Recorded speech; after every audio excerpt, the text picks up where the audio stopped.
and it's called Gaming Monkey. So cast of characters. Anne is my wife. Ryan is my older son. Nolan is my younger son.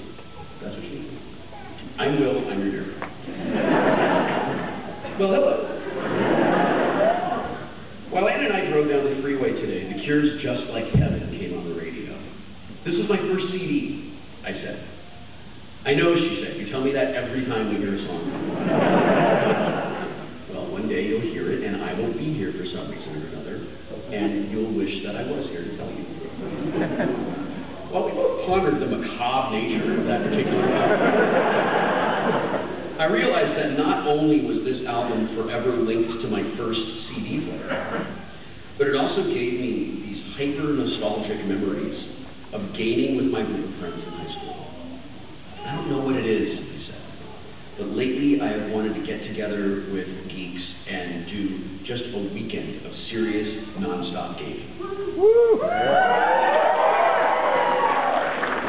Apparently on October 11th, 2009, I was looking forward to today.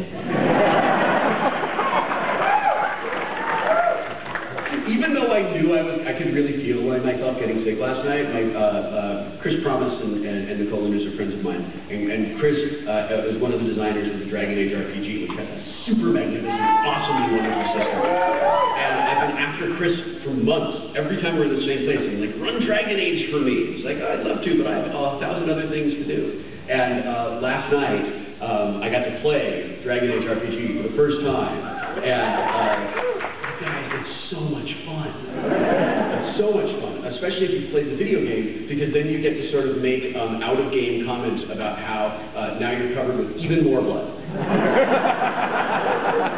Okay, sorry. I don't know what it is, but lately I've wanted to get together with geeks and do a weekend of serious, non-stop gaming. She glanced over at me. Yeah, but this is more than that usual, like, I want to go play Car Wars thing. This is a serious... I searched for the exact word to describe the overwhelming longing, approaching psychophysical need to play, and I settled on Jones. Like an addict, you know? I wiggled around in my seat and I faced her. You know, it's like there's, aren't we getting on the 110? Oh, of course, she said as she quickly changed lanes. It's like there's a monkey on my back, a gaming monkey. And he's rattling these dice with me. Oh, you mean like she's shaking them in a Yahtzee cup? Yeah.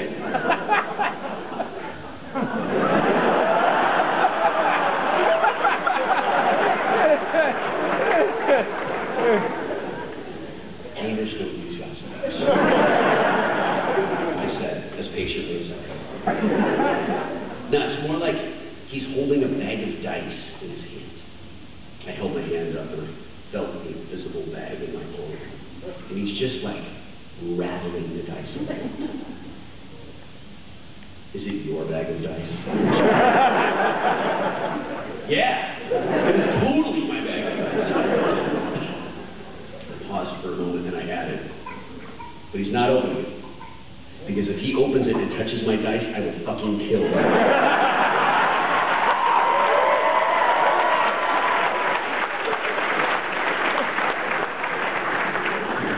I went to my friendly local game shop for D&D game day, like last year, I think. And I sat down. It's funny, you can play with these guys that have never played 4th edition, and remember when wizards had 4 hit points? And like you got one spell, and you were like, I cast light into his eyes, I guess. Yeah. And now I hide and hope that I don't die. Yeah. So I played with this guy who obviously had not played since those days. And he was just like, he was terrified. And I kept saying to the guy, like, you really trust me, you can cast Magic Missile. It would be great if you would cast Magic Missile.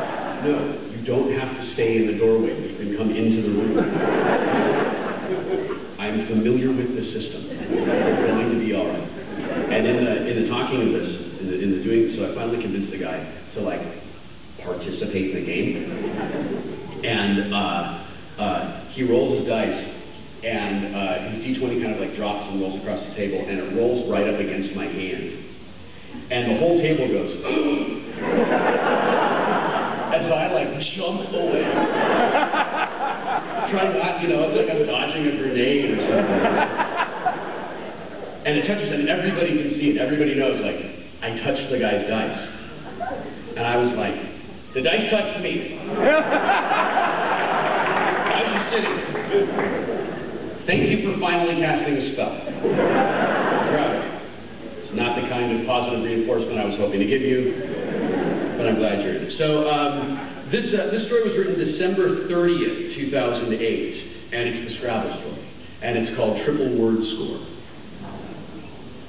My wife Anne is one of those Scrabble players who regularly scores between 350 and 400 points in a two-player game. I know, right?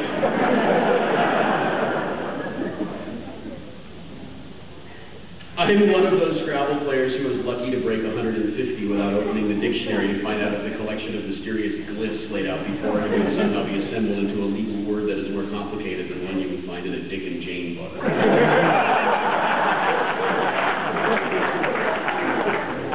One of the few games that Anne and I can play together and really have fun playing is Sorry, because there's like enough randomness in the game that I can't help it. Okay, I'm not competitive when I play games, but I can't help give myself every possible advantage to play the game as efficiently as possible.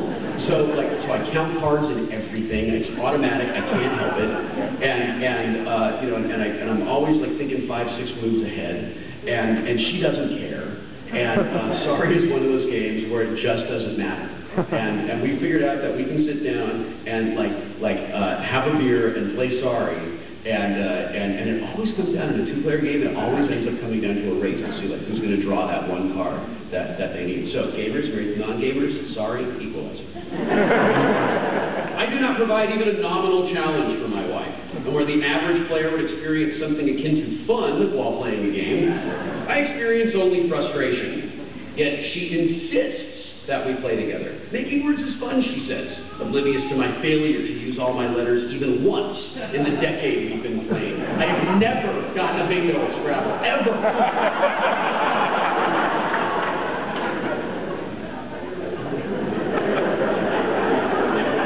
But since she puts up with me describing everything in the world in gaming terms, for example, some idiot cast freezing cloud outside. I thought I'd have picked up some resist cold with all my trips to Seattle, but I just took 1d8 ongoing 15 feet to the garage and back, and I keep failing my saves even though I'm back in the house.